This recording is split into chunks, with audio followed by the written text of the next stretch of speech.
All right, let's get right into it. We're talking about a massive, high-stakes trade war right on the US-Canada border. But the thing at the center of this whole conflict, it wasn't cars, it wasn't lumber or steel. It was trash. This is the incredible story of how millions of tons of Canadian garbage nearly sparked a geopolitical crisis, and how a really clever AI system turned that whole mess into a brand new financial asset. And this quote right here, this is where it all kicked off. In March of 2025, Ontario's Premier Doug Ford basically drew a line in the sand. And this wasn't just some empty political threat, no. This was the first shot in a battle fought not with soldiers, but with garbage trucks, electricity grids, and some very dense international trade law. You see, this political firestorm wasn't happening in a vacuum. It had a very real, very physical foundation.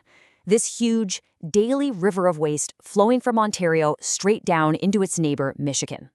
And for Ontario, this wasn't just some convenient option. It was an absolute necessity. To really get your head around the scale of this, just look at this number. In fiscal year 2024 alone, the state of Michigan imported 3.46 million tons of solid waste from Canada. I mean, that is a staggering amount of garbage crossing an international border every single day. And to put that in perspective, this wasn't just a drop in the bucket, not even close. That Canadian trash made up over 14% of all the waste being dumped in Michigan's landfills. Canada was, by far, the state's biggest source of imported garbage. Michigan had basically become Ontario's giant, overflowing trash can. And then, everything just went into overdrive. So in 2024, Ontario already knew it was staring down a waste cliff. Its own landfills were just about full. Then, bam, February 2025, the Trump administration drops a bombshell, a 25% tariff on almost all Canadian goods. A month later, Ford hits back hard, yanking American booze off the shelves and messing with the power grid. By April, Michigan's Governor Whitmer fires her own shot, proposing a ridiculous, almost 1,300% hike in landfill fees just to stop the Canadian garbage trucks. What used to be a simple logistical arrangement had exploded into a full-on international crisis. So these tariffs created more than just angry headlines. They created this seemingly impossible bureaucratic problem for the entire waste industry. It was a problem buried deep in the fine print of the North American trade deal, the USMCA. And here is the tiny detail that caused all the trouble. All of a sudden, under this one specific trade classification, HS code 3825.10, regular old municipal trash was officially classified as a taxable good. That meant, to avoid that crippling 25% tariff, trucking companies now had to somehow prove their garbage was made in Canada. And how do you prove that? Well, you need one of these, a certificate of origin. You can think of it like a passport for products. It's the official piece of paper that lets goods cross the border tax-free. And now, border agents were demanding one for, of all things, garbage. The complexity was just insane. I mean, look at this list. To get that certificate, you needed all of this data. Who certified it? Who exported it? Who produced it? Whatever that means for trash. Who imported it? The right product code. The list just goes on and on.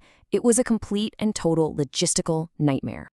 Which leads us to the central, seemingly impossible question, right? How on earth do you certify where a dumpster full of mixed-up construction debris and old coffee grounds came from? Whose half-eaten sandwich is that? Which country did this broken chair originate in? For the old-school waste companies, the entire system just slammed to a halt. But as they say, in the middle of chaos lies opportunity. In one company, 95 Wood saw exactly that. They didn't see themselves as a garbage company, but as a data-driven tech firm that was built to thrive in exactly this kind of mess. And their whole approach was a complete 180 from everyone else. 905 Wood built its entire model on this one really powerful idea. A truckload of wood waste isn't just a physical liability, it's a high-value stream of data. They realized they weren't just moving junk, they were capturing, verifying, and monetizing information. So here's a quick rundown of how their digital refinery actually works. First, at the job site, Google's Gemini AI scans the load of wood, scores its quality, and instantly locks in its GPS origin. Step 2, the system's AI checks that whole load against Ontario's incredibly complex environmental laws. 3, it monetizes the load, calculating tax savings and even creating carbon credits. And finally, it certifies the whole thing, spitting out a secure, audit-proof digital document. But the real magic here was making this entire process legally bulletproof. I mean, how could they be so sure their AI was interpreting the law correctly? Well, this is where their specific choice of tech becomes the real hero of the story. This slide explains the difference perfectly. A standard AI, like your average chatbot, is basically a prediction engine. It might hallucinate a regulation that sounds right but is totally wrong. 905 Wood, on the other hand, uses something called Retrieval Augmented Generation, or RAG. Their AI doesn't guess. It is anchored to a very specific legal library, the entire text of Ontario Regulation 347, and it retrieves the exact wording of the law to prove every conclusion it makes. And what this creates is something they call explainable compliance. Think about that for a second. Every single decision the system makes, every classification, every approval, is grounded in and explicitly cites the letter of the law. There's no black box. It's a completely transparent and, more importantly, a fully defensible audit trail. So the final output of this whole high-tech process? It's a legally sound, unfakeable PDF called a digital diversion certificate. And this document contains all the data, all the legal footnotes, and all the proof of origin that customs needs. It is the USMCA certificate of origin that had paralyzed the entire industry. Problem solved.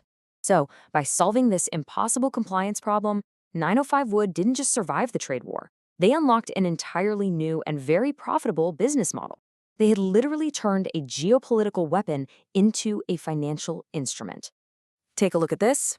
This shows the power of what they call decoupled billing. The old model was simple. You paid a fee to haul the stuff away, plus a big fat government tax, like the incoming $60 per ton CIRCIL levy. But with the 905 Wood model, the invoice literally shows the client that because they use the system, that levy drops directly to zero. The incentive to use their system is right there in black and white, and it's huge. And this really shows you the whole picture. So clients completely avoid those huge levies. They also reduce the risk of getting hit with massive fines, which in turn helps lower their insurance costs. And on top of all of that saving, the verified recycled wood actually generates new money from tradable carbon assets. All of a sudden, waste is no longer a cost center, it's a profit center. Being compliant actually becomes a competitive financial advantage. It really leaves you with a fascinating question, doesn't it? The Ontario-Michigan trash war forced an innovation that turned physical garbage into a verifiable, valuable digital asset.